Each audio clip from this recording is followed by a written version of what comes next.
going into Ginny and Georgia season 2, like right off the bat here, as soon as we opened up on a scene of Joe's Cafe, I was like, oh, I really hope that we're going to see Padma walk through the door at some point this season. I hope we're going to see her grab a coffee.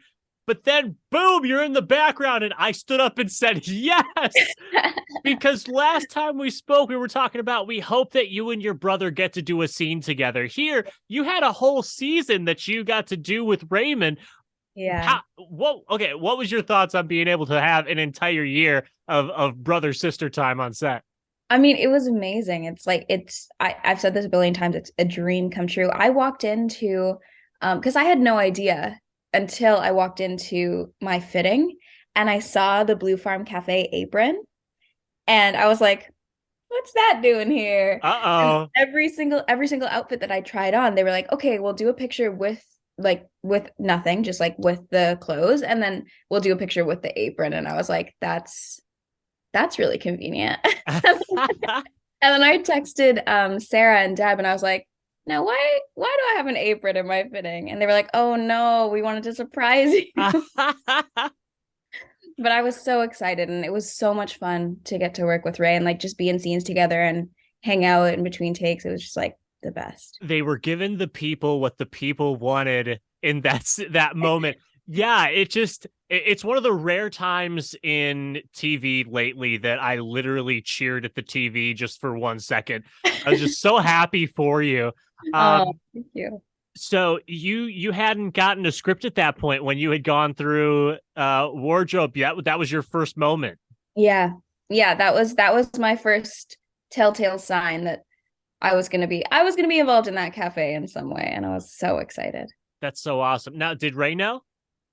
Yeah, well, he didn't like I think he might have done his fitting before me, but he definitely didn't know that I was working in the cafe. I remember I was at the bus stop right after, and I called him and I was like, I have an apron in my fitting. He was like, oh yeah, I heard. I was like, oh my God. How do you always know before me? Like, not fair. I love that. It really changes the dynamic of what we have going on with Padma this season because she goes from in I mean arguably a pretty difficult relationship with with Marcus to now, well, she just seems so mature this season. I mean, she's working, she's handing out advice to everybody.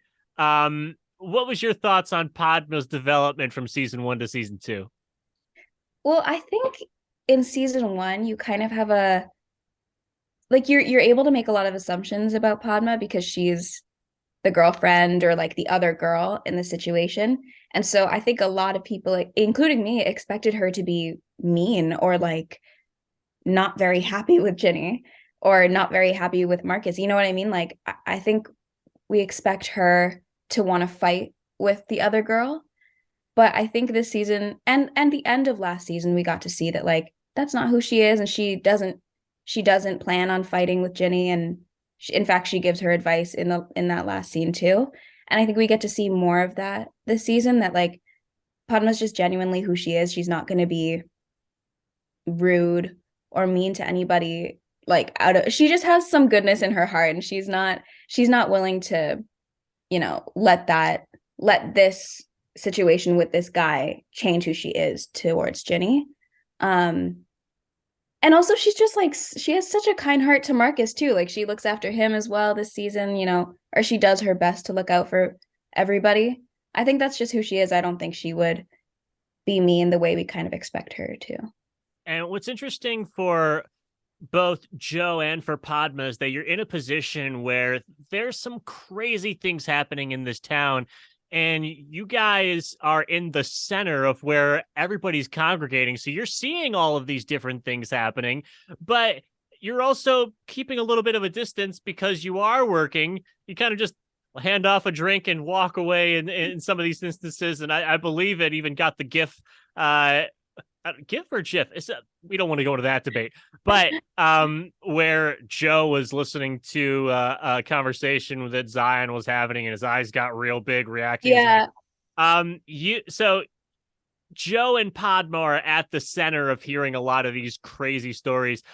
You, as Rebecca, what was the storyline that you were following this season that really was captivating for you or really gripped you this season that you were like, wow, this is fascinating? For me, it was, I mean, mostly the relationship between Ginny and Georgia.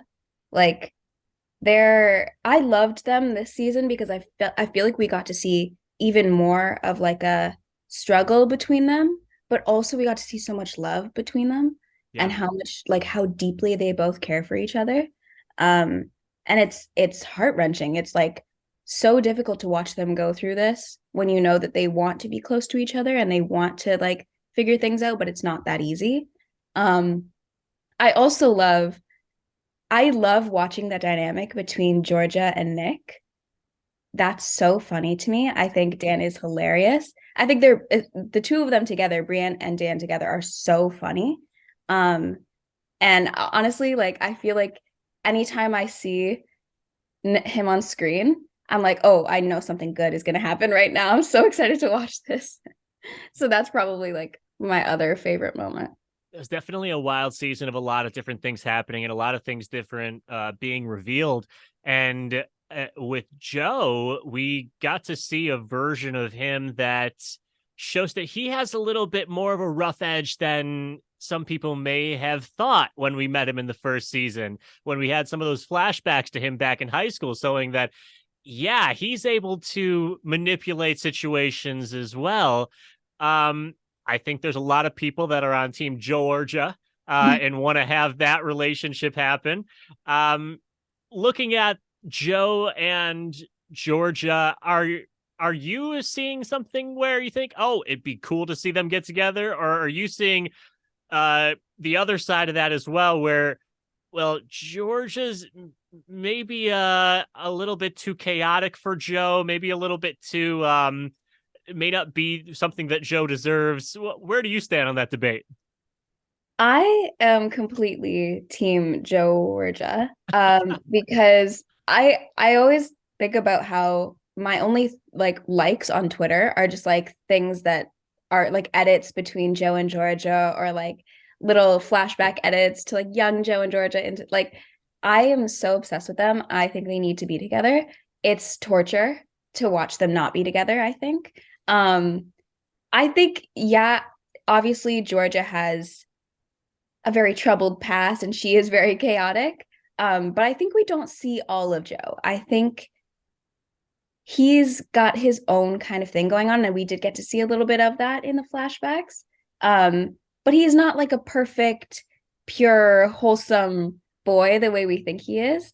I think he's very protective of her. We can see that he's got his own thing going on. He kind of has his shit together, you know what I mean? And I think they would be great together, and I'm dying to see more scenes of them together. All right. So when this season came out, did you binge watch it? Did you spread it out over a couple of days? How did you go at it? Who did you watch it with, or did you watch it by yourself and just focus in? Well, when we got it, I did watch the I think I binge watched the whole thing. I think it might have taken, but I'm terrible at binge watching. I like can't keep my attention that long. But Well, it's I did about watch 10 hours, I think, when by yeah, the time you're done with it.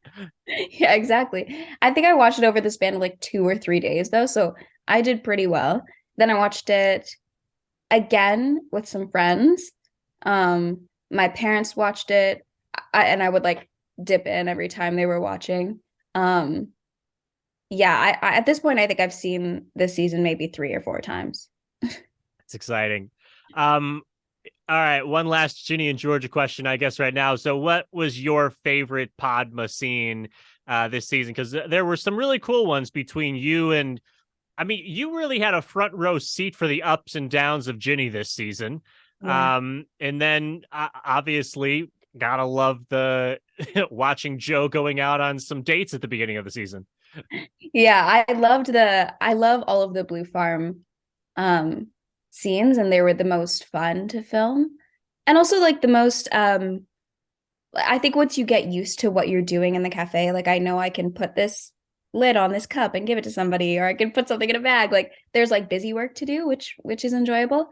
I think maybe my favorite scene was when Marcus, Padma, and Joe are in the cafe and Marcus comes in on his skateboard.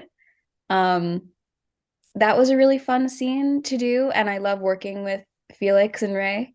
And I think that scene going right into the car scene with Marcus, that was probably my favorite scene to act, because I feel like Padma kind of got her closure or fought for her closure.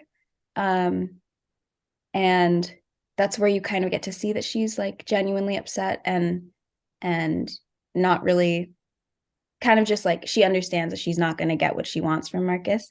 Um, and I really like that scene for her. So I think those two scenes, like one goes into the other, which is nice. But yeah, those are probably my favorite. All right, so it is now 2023, as crazy as that seems to say out loud. What does your life look like right now? What are you getting into? Are you busy with schooling? Are you looking at more acting? What's going on? Well, I just graduated, so I am. Congratulations. Thank you. I'm done with school for like the first time ever in my life, which feels so weird. Um, but my friend and I started a theater collective and we're writing a show, and it's going to be in the Toronto Fringe Festival and the Hamilton Fringe Festival. Thank you. So we're working on that and it's really, really fun. And yeah, it's a sketch comedy show and we're a troupe called Small Friend, Tall Friend. And so that's what keeps me busy most days. And yeah, and then as well as like auditioning, acting, living life. Let's hear a little bit more about this comedy troupe. So I know that LA Fringe is in June. When is Toronto Fringe? It's July, so July. immediately after. And Okay. ours is the Toronto one is July 5th to 19th and the or sorry, 5th to 16th. And then the Hamilton one is the 19th to the 30th. And yeah, me and my best friend decided that we wanted to write some comedy and we have a bunch of sketches and we've gotten all of our friends involved. And then we applied to Fringe and here we are. Now That's we're, awesome. yeah. All right. Now, what is it about comedy that makes you, want to dive into this a little bit further? I mean, there is something fun about. I mean, I'm a really kind of a math nerd at heart, so I feel like comedy there. I mean, you got the rule of threes. You've got um other things that I can't remember off the top of my head right now. So apparently, improv isn't my deal. But yeah, I feel like there is kind of a science to writing comedy. Is that your favorite genre to write comedy? Yeah, definitely is it's my favorite. I won't say it's easy. It's definitely hard. And like my friend Zoe that I write with, she we like bounce off of each other. And if I write something, I'm like, I wonder if she's gonna laugh at this. And the same with her to me. I think it can be very calculated for sure. We took a couple of classes at Second City and learned like the ins and outs of it, the science of it all. Um, I'm saying that even though I took literally one class, like I definitely didn't learn that all there is to learn about comedy, but whatever. Um, yeah, but it's really fun to write. It's just enjoyable and like a lot of the time it's not exactly writing, it's like acting something out in your head or like talking like I talk with my friend Zoe and like we figure out what we laugh at and then we write it down. Um, and I think that's what makes comedy writing really fun. All right. Going the other direction, can we talk a little bit about Luckiest Girl Alive?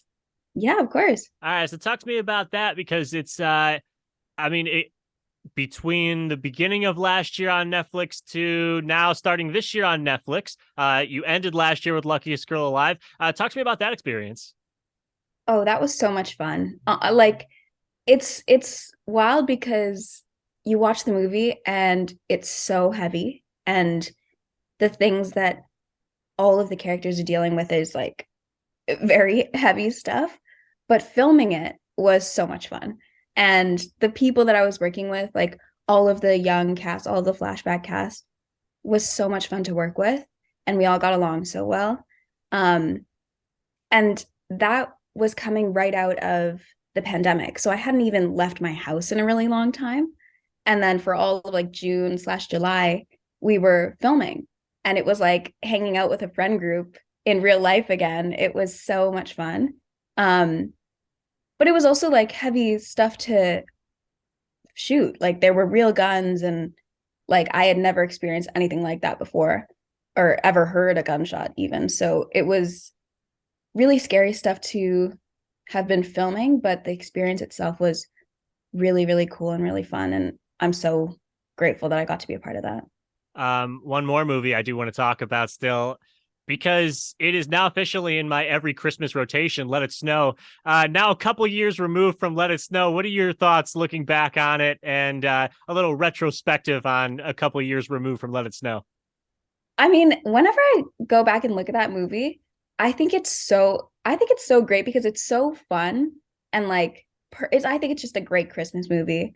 And the characters are fun and cute and relatable, and it's just a good it's just a really feel good Christmas movie that I love watching. And like looking back on my experience on it, that was one of the first sets I'd ever really been on, at least for that long. And I'm so to this day, I'm so grateful that I got to meet those girls on the dance team, and that I got to spend so much time with them. They were wonderful and like made my whole experience so great on that movie. And one of my first set experiences so great. I think I know the answer to this one, but if you had to choose between Waffle House or Joe's Blue Farm Cafe, where are you going? It's gonna have to be Joe's Blue Farm Cafe because my brother's there. You can't beat that. You can't beat that. Rebecca, it was so great to chat with you today. I appreciate you giving us a little bit of your time this morning, and being so open with us as always. And it's always great to see you. So thank you for chatting a little bit of Ginny and Georgia season 2 with us today. Great. Thank you. It was so good to see you as well.